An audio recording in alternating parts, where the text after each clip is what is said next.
বাঙালির শ্রেষ্ঠ পুজো দুর্গাপুজো। দুর্গাপুজো শুরু হয়ে গেছে। দুর্গাপুজো শুরু হয়ে যাওয়া মানে কি খাবো, কি পরবো, কোথায় ঘুরতে যাব, এগুলোই চিন্তা মাথার মধ্যে ঘুরতে থাকে। মা দুর্গার কথা মনে খুব কমই পড়ে, কিন্তু এই পুজোর সময় যদি এই কাজগুলো করতে পারেন, তাহলে সারা বছর আপনাকে মা দুর্গা সকল আপদ বিপদ থেকে দূরীভূত করে রাখবে। কি কাজ করবেন?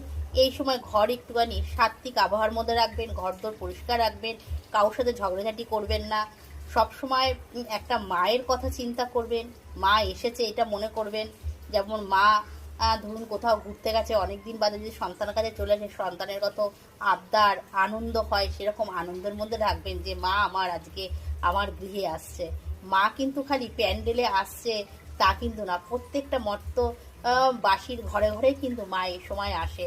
কেন, কৈলাসে গিয়ে মাকে দর্শন করার ক্ষমতা আমাদের থাকে না, তাই জন্য মা স্বয়ং একটা নির্দিষ্ট দিনে এই দিনে নেমে আসে সন্তানের সাথে দেখা করতে।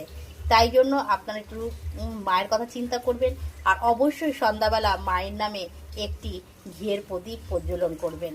দেখবেন তাতে আপনাদের অনেক দিক থেকে সুফল পাবেন।